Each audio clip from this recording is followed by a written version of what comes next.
And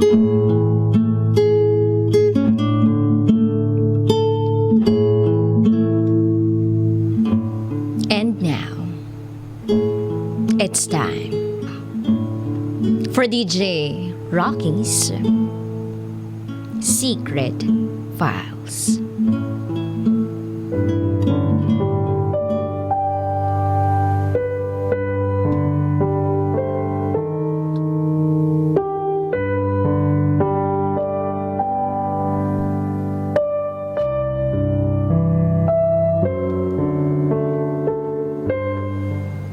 Ikakasal na ako. But I'm in love with someone else.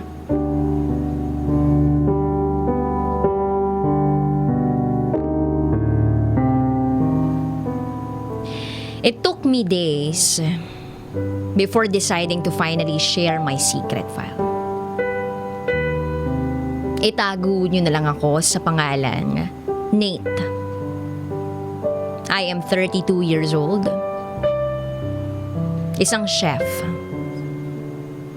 And soon, supposed to be married.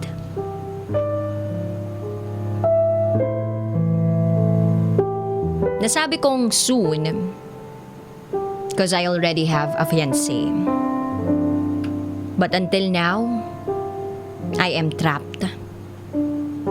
Or should I say my heart is still trapped to someone else. In love ako sa childhood friend ko, si CJ. CJ is a childhood friend. Since 7 years old pa lang kami, I know she is special. Hindi naman siya sobrang ganda, hindi naman siya sobrang matangkad. Napaka-intimidating niya. Hindi kasi siya pala kaibigan. Napaka-stiff niya ever since. Pero matalino. Class valedictorian. Single child. Not to mention, she came from a political dynasty. Clan sa probinsya namin. Parang ang hirap abutin. Kaya ang ginagawa ko, para mapansin niya ako, inaasar ko siya. Ninakawan ko pa nga siya ng halik nung elementary days namin. Ganun ko siya kagusto. Naaalala ko pa, umiiyak siya noon dahil sobrang gulat siya. Fast forward, nagkahiwalay kami dahil she studied in a prestigious school nung nag-high school kami. Hanggang sa nakita ko siya uli noong 4th year high school kami. Pero natuklasan ko na meron na pala siyang boyfriend. Every time we cross paths sa corridor ng school, she always smiles. Pero ako deadma lang.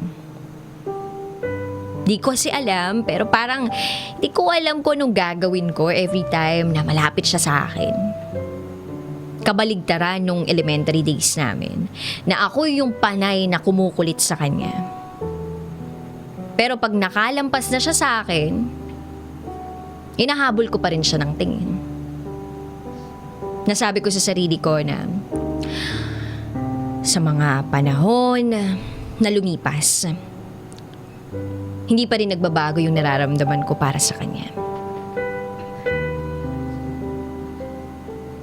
Kahit na she's already taken by someone else. Dumaan yung graduation namin ng high school. Pinipilit kong dumistansya sa kanya. Ayaw kong makagulo sa relasyon nila. Fast forward, after 5 years, nabalitaan ko, nagpakasal siya sa long-time boyfriend niya. But they got separated eventually. Ako, I stayed single. Though meron din naman akong nakarelasyon at naka-live-in, pero hindi na uwi sa kasalan. I was in Dubai when I finally saw her in social media. I messaged her, pero hindi siya nagre-reply. Then I got the courage to call her. At ang lakas ng kabog ng dibdib ko when she answered it. Nagkausap kami hanggang sa naging constant ulit yung communication namin. Nagve-video call kami at nagkwekwentuhan every late night. Lahat ng nangyari sa past marriage niya nalaman ko. Na ng babae yung asawa niya at nagkaanak sa ibang babae. That's why she got separated. And by the way, nasa Middle East siya that time. And feeling ko this is my chance to finally have her. After 2 years, nagbabakasyon siya to see her son. Oo, meron siyang anak. Umuwi ako nung nabalitaan kong umuwi din siya. Tumindi lalo yung kagustuhan ko na maangkin siya. Gusto ko rin yung anak niya mapalapit sa akin. I was planning to tell her na gusto ko na siyang ligawan when her visa in Hong Kong arrived. Naisip ko after ng bakasyon niya, siguro tsaka na ako magpapaalam kila tito sa daddy niya. Naliligawan ko si CJ. So by the way, CJ is legally separated. And she's planning to file an annulment. I can also see that her family is in favor of me. In fact, kaklose ko ang pinsan niya na nag-uudyok pa sa akin na pormahan ko na daw. Baka musulot pa. Pero ngumingiti lang ako.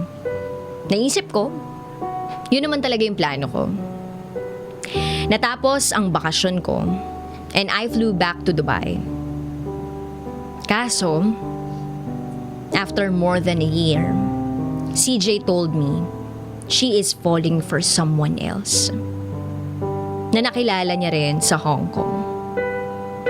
Napapamura talaga ako. As in, talaga. Parang tumigil yung mundo ko. And the worst thing is, the man is already 47 years old. May asawa. Oo, naging sila. And every time na nag-aaway sila, ako yung tinatawagan ni CJ. Pag umiiyak siya, ako palagi yung sandalan niya. Isang araw, nag-away sila. I told her, kung ako na lang sana, hindi ka nasasaktan ng ganyan. Natahimik siya. At may sinabi siya sa akin na hindi ko makakalimutan. Nate, sobrang special ka sa akin. Sa amin ng anak ko. Natatakot ako na mawala ka sa amin pag hinayaan kong maging tayo. Natatakot ako na baka hindi tayo mag-work. Ayokong mawalan ng taong pinagkakatiwalaan ko ng sobra. At isa pa, gusto ka ni Ann. Yan ang sabi niya sa akin. By the way, si Ann yung isa naming malapit na kaibigan. Sabi ko na lang, di bale, sa akin din naman ang bagsak mo. Maghihintay pa rin ako hanggang sa ma-realize mo na ako talaga yung para sa'yo. Natawa lang siya sa sinabi ko. Pero I told her na sincere ako sa lahat ng ginagawa ko para sa kanya. Sabi ko sa kanya, Siege, alam kong ramdam mo kung ano yung nararamdaman ko for you. Andito lang ako.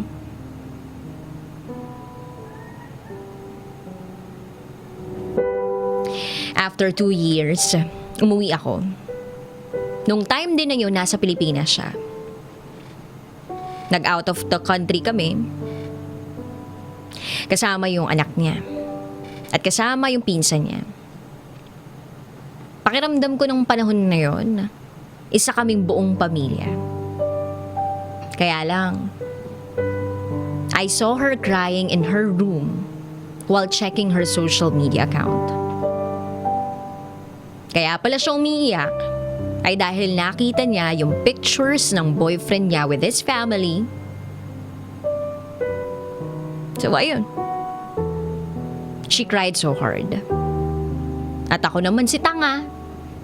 I comforted her. Kahit I'm dying inside. Natapos yung vacation namin. Pag uwi namin, I gave her a ring. Sabi ko, it's a promise ring. It means I will always be here for her. Kahit alam kong may mahal siyang iba, I know I am special to her. Ramdam ko eh. Kaya lang after I flew back to Dubai, a girl from my past came. At sabi niya sa akin, she's ready to settle down. At nakalimutan ko pala, inalok ko siya dati ng kasal when I found out CJ is in a relationship. Hindi ko alam kung bakit pero tumango lang ako. Ang bilis ng pangyayari pero ramdam ko sa sarili ko na ang childhood friend ko pa rin yung mahal ko. Ang huli naming pag-uusap ni CJ, antayin niya daw ako. She told me to wait for her answer. Kasi after contract niya, aayusin na namin lahat. Kaya lang ito ako, ikakasal na sa iba. Pero hindi niya alam. Hindi ko kayang sabihin sa kanya pero naipit na ako. Parang sasabog yung utak ko dahil every time nag-a-attempt ako na sabihin sa fiance ko yung totoong nararamdaman ko na meron na akong ibang mahal, palagi niyang binabago yung topic.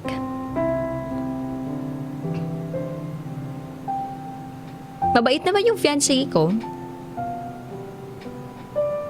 Feeling ko, she is not giving me a chance para masiguro ko yung sarili ko. I asked her for a space pero ayaw niya ibigay. Yun lang. Pauwi na si CJ. And she is telling me na she is ready to take a risk for us. Na meron na daw siyang courage to finally give us a chance. But until now, hindi niya pa rin alam kung ano yung totoong sitwasyon ko. Listener siya ng secret file mo, DJ Raqi. Kaya I know kapag narinig niya to, makikilala niya ako. Sana maintindihan niya ako at sana mabigyan ako ng advice. Mahal na mahal ko si CJ. Pero naaawa ako sa fiancé ko. Alam kong maraming magagalit sa akin pero sana mabigyan niyo ako ng payo. Ano bang dapat kong gawin? I don't wanna lose the woman of my dreams. But I'm already engaged to someone else. Natatakot ako sa kahihiyan na pwedeng idulot ko sa pamilya ng fiancé ko. Pero mas natatakot ako na tuluyan akong layuan ni CJ pag nalaman niya ang totoo.